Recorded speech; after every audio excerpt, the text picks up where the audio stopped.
আল্লাহ রাব্বুল আলামিন বলেন, ইয়া আইয়ুহাল্লাযীনা আমানু কুতিবা আলাইকুমুস সিয়াম কামা কুতিবা আলাল্লাযীনা মিন ক্বাবলিকুম লাআল্লাকুম তাত্তাকুন। আল্লাহ রাব্বুল আলামিন সূরা আল বাকারা 183 নম্বর আয়াতে আল্লাহ তাআলা কি বলেছেন? আল্লাহ রাব্বুল আলামিন বলেন, ইয়া আইয়ুহাল্লাযীনা আমানু। আল্লাহ রাব্বুল আলামিন পৃথিবীর মধ্যে যারা ঈমানদার আছে এই সকল ঈমানদারকে আল্লাহ তাআলা বলেন, কুতিবা আলাইকুমুস সিয়ামু কামা কুতিবা আলাল্লাযীনা মিন ক্বাবলিকুম। এর ভেতরে একটা শব্দ আছে সিয়াম। এই সিয়াম শব্দের অর্থ কি? সিয়াম মানে হলো বিরত থাকা। তার মানে এটা নয় যে সকালবেলা থেকে সন্ধ্যা পর্যন্ত না খেয়ে থাকতে হবে, শুধু তাই নয়, এইটা একটা ডিউটি। আর একটা আছে যাবতীয় অশ্লীল বেহায়াপনা, সর্বপ্রকার অশ্লীলতা থেকে বিরত রেখে রমজানের রোজা পালন করার নামই হলো সিয়াম। একে বলা হয় সিয়াম। এজন্য সিয়াম সাধনার মাস রমজান মাস। এই রমজানকেও সিয়ামকে রমজান হিসেবেও ব্যবহার করা হয়, কারণ রমজান মাস চলে আসলো। এই রমজান শব্দের অর্থ কি আমরা সবাই জানি, কিন্তু যথাযথভাবে এর দায়িত্ব পালন করি না। রমজান শব্দের অর্থ হলো জ্বালিয়ে পুড়ে সারকার করে দেওয়া। জ্বালিয়ে পুড়ে সারকার করে দেওয়া তার মানে হলো যত গুনাহ আছে, যত পাপ আছে, অশ্লীল কাজ আছে, সকলকে জ্বালিয়ে পুড়ে সারকার করে দিয়া। এই রমজানের কাজ হলো আপনাকে পবিত্র বানায়া জান্নাতের মেহমান বানায় দেওয়া। সুবহানাল্লাহ বলেন। সম্মানিত ভাইরা আমার, এই জন্য রমজানের মধ্যে এই আয়াতের মধ্যে কি আল্লাহ রাব্বুল আলামিন বলেছেন যে, ও পৃথিবীর মানুষ, উম্মতে মুহাম্মাদি, তোমাদের ভয় পাবার কোনো কারণ নাই। ভয় পেও না, ভয় পেও না। তোমাদেরকে যে রমজানের রোজা দেওয়া হয়েছে, সিয়াম সাধনার মাস রমজান মাস তোমাদের সামনে যে আসছে, তোমাদের ভয়ের কোনো কারণ নাই। কারণ এই রমজানের রোজা যে আছে, রোজা আগের যুগ থেকে আদম নবী থেকে রোজা চলে আসতেছে। এজন্য কোনো ভয় করা যাবে না। হয়তো অনেকে মনে করতে পারে যে আল্লাহ রাব্বুল আলামিন উম্মতে মুহাম্মাদের জন্য এত কষ্ট, এত জ্বালা যন্ত্রণা। না না, জ্বালা যন্ত্রণা না, কষ্ট না, কোনো কিছু নয়। আল্লাহ রাব্বুল আলামিন বলেন, কামা কুতিবা আলাল্লাযীনা মিন ক্বাবলিকুম। তোমাদের প্রতি যে রমজানের রোজা দেওয়া হয়েছে, এমন করেও আগের যুগের যারা নবী ছিল তাদেরকেও কিছু কিছু রমজানের অথবা আলাদা অংশ বিশেষ রোজা পালন করার জন্য আল্লাহর পক্ষ থেকে অর্ডার ছিল। সম্মানিত ভাইরা আমার, যুগে যুগে রমজান চলে আসছে। পৃথিবীর প্রথম মানুষ থেকে রমজানের ধারাবাহিকতা চলে আসছে। হযরত আদম আলাইহিস সালাম চন্দ্র মাসের 13, 14, 15 তারিখে রোজা রাখতেন। এই তিনটি রোজাকে আইয়ামে 20 বলা হয় বা উজ্জ্বল দিনের রোজা বলা হয়। এছাড়া নূহ আলাইহিস সালাম শাওয়াল এবং জিলহজ মাস ছাড়া পুরো বছর রোজা রেখেছেন। এমনিভাবে হযরত ইব্রাহিম আলাইহিস সালাম, মুসা আলাইহিস সালাম, দাউদ নবীর রোজা ছিল। দাউদ নবী রোজা করতেন, একদিন রোজা করতেন আর একদিন রোজা ভাঙতেন, একদিন করতেন একদিন ছাড়তেন। এটা হলো দাউদ নবীর রোজা। এরপরে ঈসা আলাইহিস সালামের রোজা। এমন করে করে প্রত্যেক নবীরা রাসূলুল্লাহ রোজা রেখেছে। এই জন্য আমাদের ভয় পাবার কোনো কারণ নাই যে মনে হয় আল্লাহ আমাদেরকে এটা চাপিয়ে দিয়েছেন, এটা ভাবার কোনো অর্থ হতে পারে না। আল্লাহ রাব্বুল আলামিন এই জন্য আল্লাহ রাব্বুল আলামিন আরো বলেন আইয়ামাম মা'দুদাত।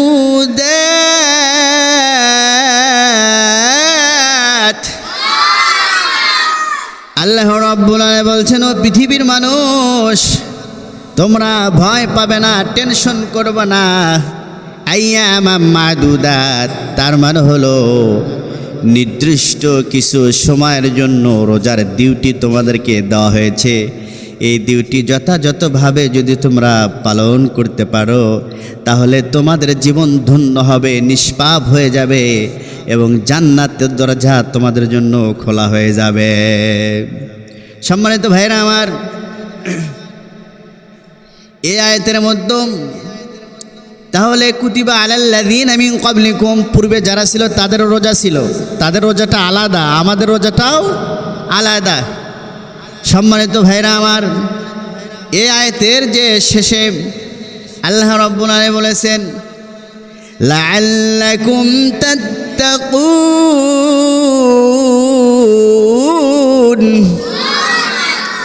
আল্লাহ রাব্বুল আলামিন এই আয়াতের শেষে যে বললেন লাআল্লাকুম তাত্তাকুন, এর অর্থ কি, এর তাফসীর কি, আর তরজমা কি, আর ব্যাখ্যা বিশ্লেষণ কি, এইটা আমাদের জানার বিষয়। যে রোজা রাখলে হবে না, যে রোজার মধ্যে তাকওয়া থাকবে না, সেই রোজা আল্লাহর দরবারে গ্রহণযোগ্য অথবা কবুল হবে না। সম্মানিত ভাইরা আমার, লাআল্লাকুম তাত্তাকুন, যাতে তোমরা তাকওয়া অর্জন করতে পারো, তাকওয়া অবলম্বন করতে পারো। এর দ্বারা বোঝা যায় যে রোজার মুখ্য উদ্দেশ্য হলো বান্দার মধ্যে তাকওয়ার গুণ সৃষ্টি করা, মুত্তাকি বানানো। সম্মানিত ভাইরা আমার, এই তাকওয়া কি জিনিস? আসলে তাকওয়ার অর্থ আমরা অনেকেই সঠিকভাবে উপলব্ধি করতে পারি না। তাকওয়া শব্দটি আরবি, এর মূল ধাতু বেকায়তুন, অর্থ বাঁচা, মুক্তি, নিষ্কৃতি, সতর্কতা, ভয়ভীতি ইত্যাদি। পরিভাষায় তাকওয়া বলা হয় মনে আল্লাহর ভয় রেখে অথবা সর্বদা তার স্মরণ জাগ্রত রেখে আল্লাহর সন্তুষ্টির উদ্দেশ্যে রাসূলুল্লাহ সাল্লাল্লাহু আলাইহি সাল্লামের প্রদর্শিত পথে জীবন পরিচালিত করা। মোট কথা, জীবনের কোনো ক্ষেত্রে মহান আল্লাহর হুকুম মেনে চলে লঙ্ঘিত না হয়, এরকম সতর্কতার সাথে চলার নাম হলো তাকওয়া। একবার হযরত উমর ইবনে খাত্তাব রাদিয়াল্লাহু তাআলা আনহু হযরত উমর ইবনে কাব রাদিয়াল্লাহু তাআলা আনহুকে তাকওয়ার ব্যাখ্যা দিতে অনুরোধ করলে তিনি জবাবে বললেন, আপনি কি কখনো কাটা ঘেরা পথ অতিক্রম করেছেন? উমর রাদিয়াল্লাহু তাআলা আনহু বললেন, হ্যাঁ। উবাই ইবনে কাব রাদিয়াল্লাহু তাআলা আনহু তারপর জিজ্ঞেস করলেন, তখন আপনি কি করতেন? উমর রাদিয়াল্লাহু তাআলা বললেন, আমি খুব সতর্কতার সাথে সে পথ অতিক্রম চলে এসেছি।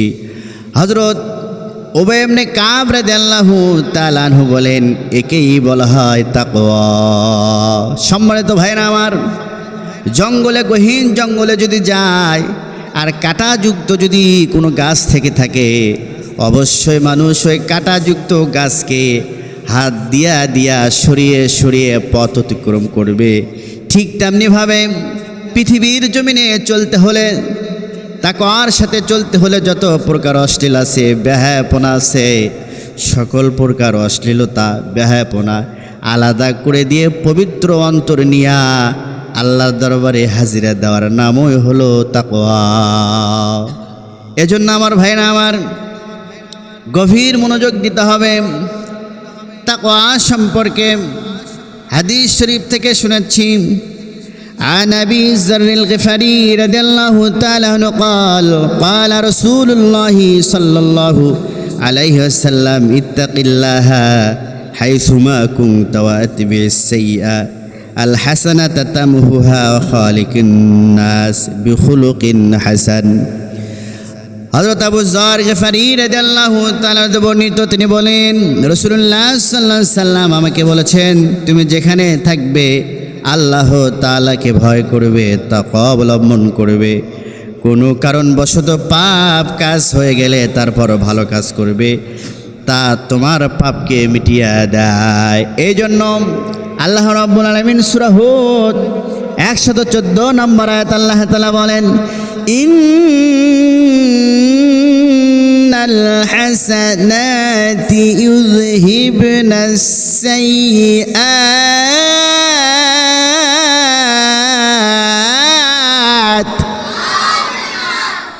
আল্লাহ রাব্বুল আলামিন বলেন, ও পৃথিবীর মানুষ, তোমাদের যদি কোনো পাপ হয়ে যায়, পাপাচারে লিপ্ত হয়ে যাও, আর ওই সময় যদি নেক কাজ করো, ভালো কাজ করো, তাহলে ভালো কাজ করার কারণে পাপ কাজগুলো মিটিয়ে দিয়া, ওই পাপ কাজেরগুলো ধ্বংস করে দিয়া আল্লাহ রাব্বুল আলামিন ওই জায়গাতে সব দ্বারা ভরপুর করে দেবেন। সুবহানাল্লাহ বলেন।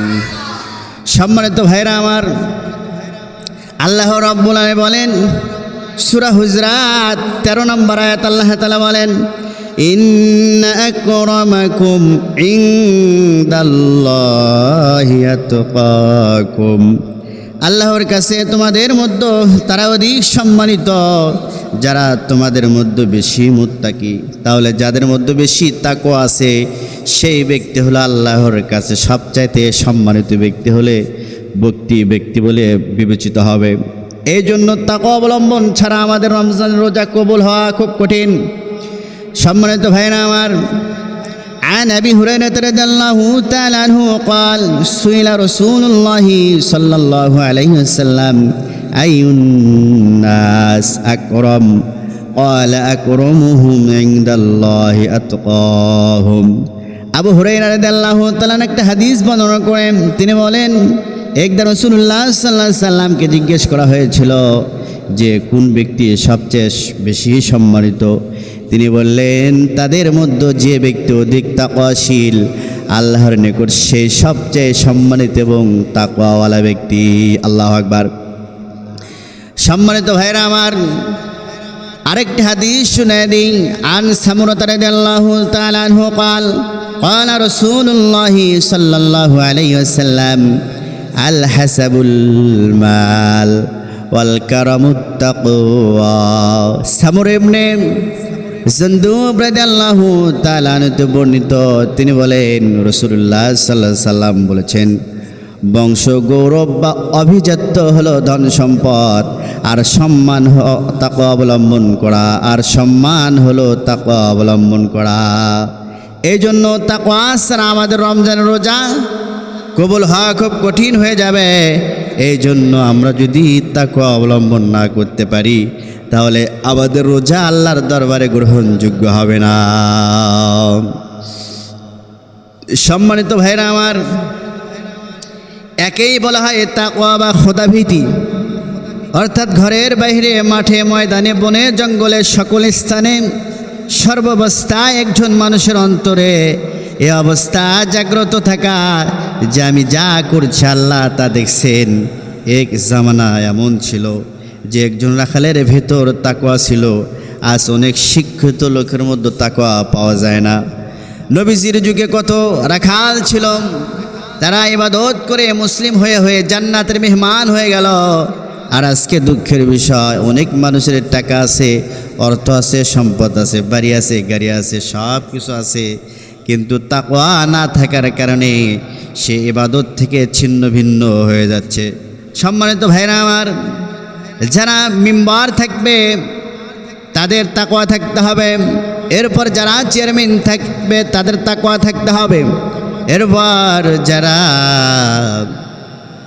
অফিস আদালতে ডিউটি করে তাদের তাকওয়া থাকতে হবে। এমন করে প্রত্যেকটা ডিপার্টমেন্ট এবং সেক্টর যদি তাকওয়া থাকে তাহলে আমাদের রমজান রোজাটা আল্লাহর দরবারে সসম্মানে রমজানের রোজা আল্লাহর কাছে ফরিয়াদ করবে, আল্লাহ এই ব্যক্তি রমজানের রোজা রেখেছে, কোরআন তেলাওয়াত করেছে, এই জন্য তুমি তাকে জান্নাতের ব্যবস্থা করে দাও। সুবহানাল্লাহ বলেন। সম্মানিত ভাইরা আমার, তাকওয়া অবলম্বন করা বিশাল বড় একটা গুরুত্বর কাজ। যারা তাকওয়া অবলম্বন করবে তাদের পুরস্কার আছে না নাই?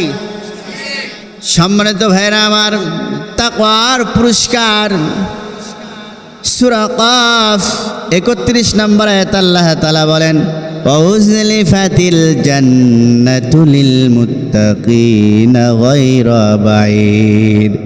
যারা রমজান রোজা রেখে যত ইবাদত আছে সকল ইবাদত ভেজাল মুক্ত করতে পারবে, আল্লাহ তাআলা বলেন তাদের কাছে তাদেরকে জান্নাতে যেতে হবে না, জান্নাত তাদের কাছে এসে ধরা দেবে। সুবহানাল্লাহ বলেন। এজন্য আমরা বুঝতে পারলাম যাদের তাকওয়া থাকবে জান্নাতে তাদের যাইতে হবে না, জান্নাতে তাদের কাছে এসে ধরা দেবে। সম্মানিত ভাইরা আমার, আল্লাহ রাব্বুল আলামিন বলেন হাযা মা তুআদুনা লিকুল্লি আওয়াবিন হাফিজ। আল্লাহ রাব্বুল আলামিন যে ওয়াদা করেছিলেন যথাযথ পালন করবেন। এরপর আল্লাহ বলেন মান খাশিয়ার রহমান বিল গায়বি ওয়া জাআ বিকলবিন মুনীব। যারা আল্লাহকে না দেখে ভয় করে আল্লাহর ইবাদত করেছে তাদেরাই কত প্রিয় মানুষ। এরপর আল্লাহ রাব্বুল আলামিন বলেন উদখুলুহা বিসালাম।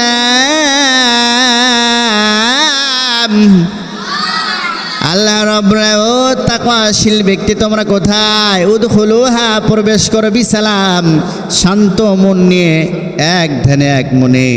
জান্নাতের ভেতরে একটা সালাম নামে একটা ঘর থাকবে, যাদের তাকওয়া থাকবে তারা ওই ঘরে প্রবেশ করতে পারবে। শুধু তাই নয়, অনন্তকালের জন্য তারা সেখানে বসবাস করে। সুবহানাল্লাহ বলেন। সম্মানিত ভাইরা আমার, এই জন্য তাকওয়া ছাড়া আমাদের কোনো রক্ষা নাই। তাকওয়া যা রোজার ভেতরে থাকবে তার রোজাটা আল্লাহর দরবারে কবুল হবে। আর যার রমজানের রোজার মধ্যে ইফতারের মধ্যে সাহরির মধ্যে হালাল দেখতে হবে। ইফতার করলাম, ইফতারে নিয়ে সামনে বসে রইলাম, আর হারাম টাকার ইফতার যদি হয় তাহলে যতই দোয়া করি ইফতারের সময় ইফতারের দোয়া কবুল হবে না। সম্মানিত ভাইরা আমার, হযরত সালমান ফারসি রাদিয়াল্লাহু তাআলা বর্ণিত, তিনি বলেন রাসূলুল্লাহ সাল্লাল্লাহু আলাইহি সাল্লাম শাবান মাসের শেষ তারিখে আমাদেরকে সম্বোধন করে একটি ভাষণ দেন। তাতে তিনি বলেন ইয়া আইয়ুহান নাস ক্বাদ আযাল্লাকুম শাহরুন আযীম। হে লোক সকল, একটি মহান মাস তোমাদের উপর ছায়াপাত করেছে। কি রকম মহান মাস এর বিবরণ হাদিসে আছে। এটা এমন মাস যার জন্য বেহেশত থেকে সারা বছর ধরে সুসজ্জিত করা হয়। এ মাসের প্রথম রাত যখন আগমন করে তখন জান্নাতের তলদেশ থেকে একটি সমুদ্র বাতাস প্রবাহিত হতে থাকে, যার প্রবাহে বেহেশতের পাতা ডালপালা দরজার খরসমূহ হেলতে থাকে। এতে এমন মনোমুগ্ধকর হৃদয় স্পর্শে সুর উত্থিত হয় যে শ্রোতারা ইতিপূর্বে কখনো এরূপ আর শুনতে পায়নি। তখন আনন্দ সুন্দর ডাগর চক্ষু বিশিষ্ট হুরগুন আত্মপ্রকাশ করে। বেহেশতের বালাখানা সমূহে এর যারা আমাদেরকে আপ্যায়ন করার জন্য পাগল থাকবে। ওই জান্নাতের ভেতরে হুর গিলামান আল্লাহ দরবারে দরখাস্ত করবে। এরপর তারা বেহেশতের দারোগা রিদওয়ানের নিকট জিজ্ঞেস করে এটা কোন রাত্রি? উত্তরে বলেন এটা হলো রমজানের প্রথম রাত্রি। সুবহানাল্লাহ বলেন।